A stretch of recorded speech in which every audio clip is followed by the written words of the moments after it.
recordaba vagamente el palacio de Brandeso donde había estado de niño con mi madre y su antiguo jardín, su laberinto que me asustaba y me atraía. Al cabo de los años volvía llamado por aquella niña con quien había jugado tantas veces en el viejo jardín sin flores. El sol poniente dejaba un reflejo dorado en el verde sombrío, casi negro, de los árboles venerables. En el complejo entramado ideológico y filosófico de Valle-Inclán y su reflejo en sus obras, merece un capítulo aparte la influencia de las filosofías orientales y en concreto las que proceden de la India milenaria.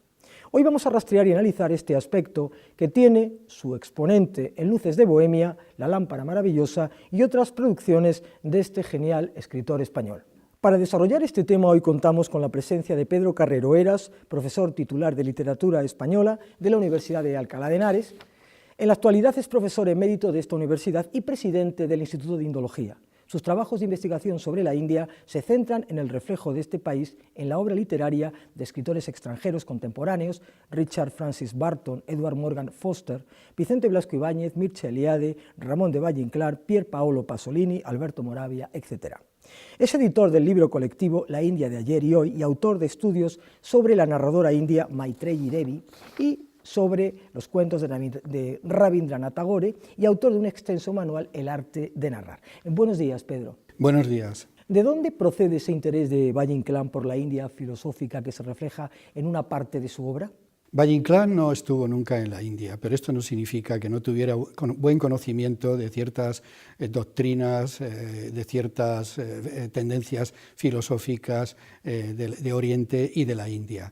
Pues hay una serie de factores y circunstancias que explican este interés de Valle-Inclán por la India filosófica. Lo primero que hay que decir en este sentido es que el modernismo es un movimiento literario y artístico que muestra un gran interés por Oriente. Hay como un redescubrimiento de Oriente y en este caso también de la India. Después, él tuvo un maestro, Jesús Muruais, del que pudo consultar libros que tenía este profesor en su biblioteca, y sabemos que, por ejemplo, pues pudo consultar el Kama Sutra y también obras transmitidas por los teósofos, y que a su vez pues, reflejaban estas doctrinas orientales. Además, luego cuando ya estaba en Madrid, Valle-Inclán conoció al grupo de teósofos que había en el Ateneo de Madrid, donde resalta la figura entrañable y emblemática de Mario Rosso de Luna, que le regalaba libros suyos y Valle-Inclán a su vez se los regalaba a Rosso de Luna. Y a través, sin duda alguna, de este conocimiento, pues pudo acentuar una mejor interpretación de todas estas doctrinas. Y por último, habría que decir también que una tendencia de la literatura, y en concreto de la poesía contemporánea, y ya estamos en lo contemporáneo, es a la interpretación del mundo como un gran todo, en un sentido panteísta. Y esto guarda relación también con la India, y en concreto con los Upanishads, en donde todos esos miles de dioses del panteón hindú quedan reducidos a un solo poder todopoderoso, a un solo Dios, digamos, todopoderoso. Y esto es algo que no tenemos que perder de vista en cuanto al conocimiento de la India por Valle-Inclán, de la India filosófica. Hemos hablado en la presentación de Luces de Bohemia como una de las obras en las que se manifiesta esa influencia. ¿En qué pasaje se hace patente esa presencia de la filosofía hindú? Pues en concreto en las escenas segunda, séptima, novena y duodécima. Por ejemplo, en la séptima aparece el personaje de Don Filiberto. Don Filiberto es el redactor jefe de un periódico al que van a visitar, el periódico se llama El Popular, al que van a visitar los poetas modernistas, puesto que Más Estrella está encarcelado y van a tratar de resolver esa situación. Max Estrella también es amigo nuestro. Válgame un santo de palo. El señor director, cuando falta esta hora, ya no viene. Ustedes saben cómo se hace un periódico. El director es siempre un tirano. Yo, sin consultarle, no me decido a recoger en nuestras columnas las protestas de ustedes. Desconozco la política del periódico con la dirección de seguridad. El relato de ustedes, francamente, me parece algo exagerado. Es pálido, don Filiberto. Una cobardía. Una vergüenza. Una canallada. Y don Filiberto, toda la crítica ha comprobado que es el personaje literario en el que se esconde la figura de Mario Rosso de Luna.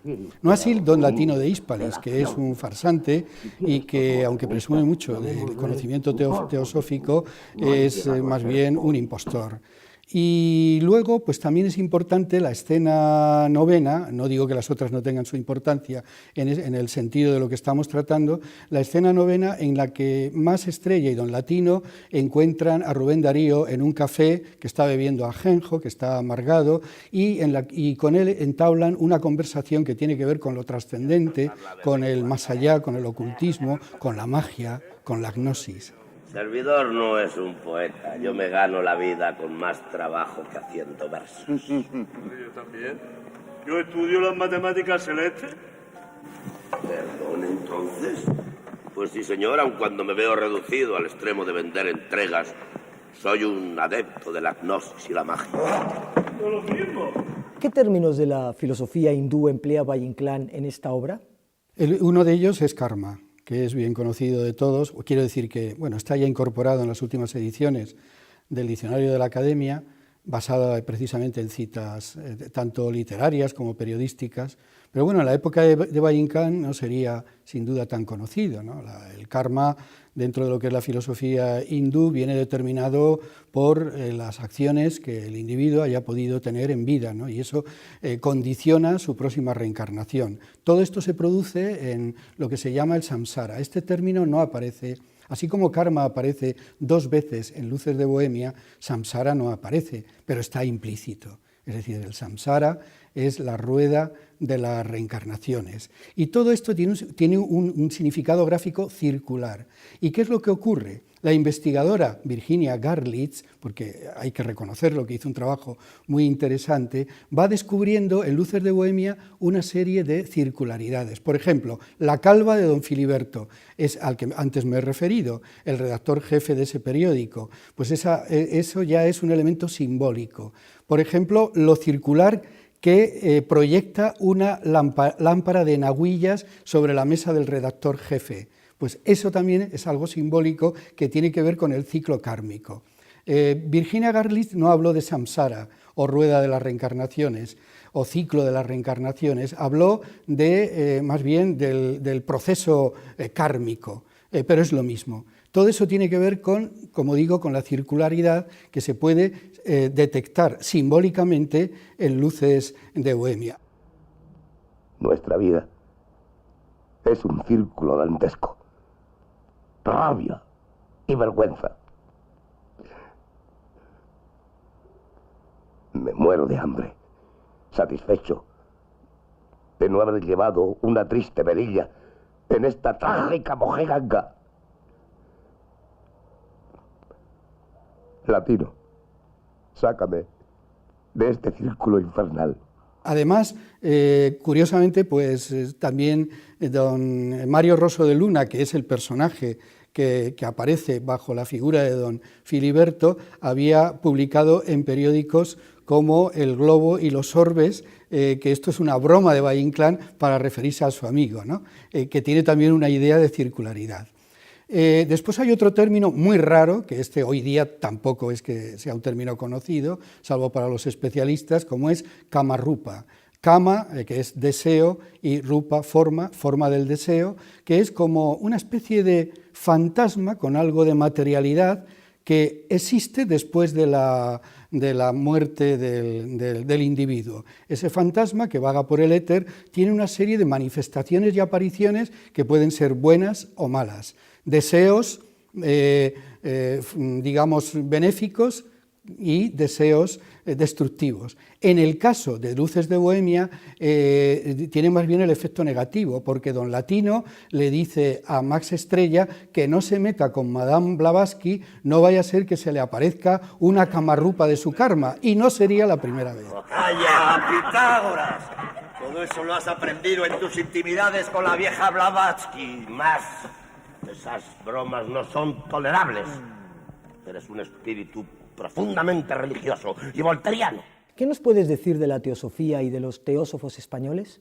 Seré muy breve y conciso en este sentido, porque lo que quiero expresar es mi admiración por aquel principio esencial que inspiró a la sociedad teosófica cuando Madame Blavatsky y el coronel Olcott la fundaron en Nueva York en 1875, y es superar todas las diferencias que hay entre las religiones, llegar a una armonía en todo lo que significa enfrentamientos y crear una fraternidad universal sin distinción de condición, de raza, de color y de credo. Y eso me parece extraordinario. Luego proclamaron su interés, cuando se trasladaron a la India, a Adyar, cerca de Madrás, proclamaron su interés por las filosofías orientales, precisamente por las filosofías de la India, que eso provocó un gran revuelo. Y luego ya viene la historia de los teósofos con Krishnamurti, etcétera, que prefirió seguir su propio camino espiritual, y ahí hubo una serie de cismas, etcétera, pero creo que hay que quitarse el sombrero ante la buena voluntad, y entre ellas la de nuestro conciudadano Mario Rosso de Luna. ¿En qué otras obras de Valle-Inclán se puede rastrear la filosofía hindú? Una obra, ya la hemos mencionado, que es La lámpara maravillosa, que según la crítica está muy influida por un teólogo español del siglo XVII, Miguel de Molinos, a través de su guía espiritual. ¿Qué es el quietismo? Pues un estado de pasividad, donde las prácticas habituales y externas de la religión no tienen importancia, y donde de alguna manera se está absorto y no dependiendo mucho de lo que es el mundo exterior. Todo esto, que a Molinos le costó la prisión y retractarse, pues atrae a Valle-Inclán. Y todo esto tiene también una raíz que se puede conectar con la India. Por ejemplo, Valle-Inclán en La lámpara maravillosa habla de los yogis y habla de sus prácticas. Y bueno, luego aparte de La lámpara maravillosa, de la que se podría hablar mucho, tenemos el poemario, tenemos de las claves líricas, hay que destacar La pipa de Kiev y El pasajero. En El pasajero hay un poema que se titula Karma, en el que Valle-Inclán dice que quiere tener la casa karma de mi clan, donde tenga su estirpe y donde de alguna manera pueda vivir una cierta eternidad, esa búsqueda incesante de la eternidad. Y luego en otros poemas aspectos relacionados con la India que ya son más bien de interés secundario. ¿Qué conclusiones establecerías sobre este aspecto no demasiado conocido de la obra de Valle-Inclán? Bueno, lo primero de todo es que no podemos pedirle a un creador, a un artista, una coherencia férrea en lo que se refiere a ideas filosóficas. No es un filósofo en realidad, es un creador. Entonces Valle-Inclán tiene un mundo muy variopinto, y en ese mundo variopinto del que él hace una gran obra estética está esto que hemos estado analizando y comentando sobre la India filosófica. Esto es muy importante, no pedirle una cierta coherencia, no pedirle un sistema estructurado. Tampoco sabemos qué era lo que creía o no creía, y esto es irrelevante. Él en un poema dice que es ateo, habla de mi alma atea. Y luego, pues de todo lo que hemos dicho, hay que pensar que va muy en consonancia con lo que era el modernismo, en el que se forjó Valle-Inclán, por ese interés por Oriente, y también incluso no hay que olvidar el propio sustrato mágico español en ese interés por el ocultismo y el hermetismo. Y querría terminar estas conclusiones con algo muy simbólico, que son unos versos de un poema suyo que se titula Rosa gnóstica, gnosis, conocimiento, y que hablan de la eternidad, de ese deseo de eternidad y de esa visión del mundo y del gran todo como algo eterno en el que se produce también el eterno retorno. Estos versos dicen lo siguiente: nada será que no haya sido antes, nada será para no ser mañana. Eternidad son todos los instantes que mide el grano, que el reloj desgrana. Todo es eternidad, todo fue antes, y todo lo que soy será después, en el instante que abre los instantes y el hoyo de la muerte a nuestros pies.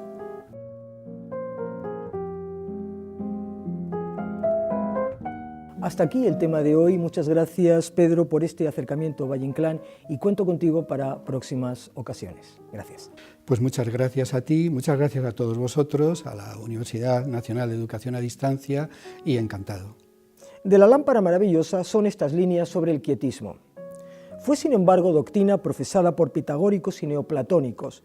La escuela de Alejandría conservó esta enseñanza en medio de una gran confusión de mitos y símbolos.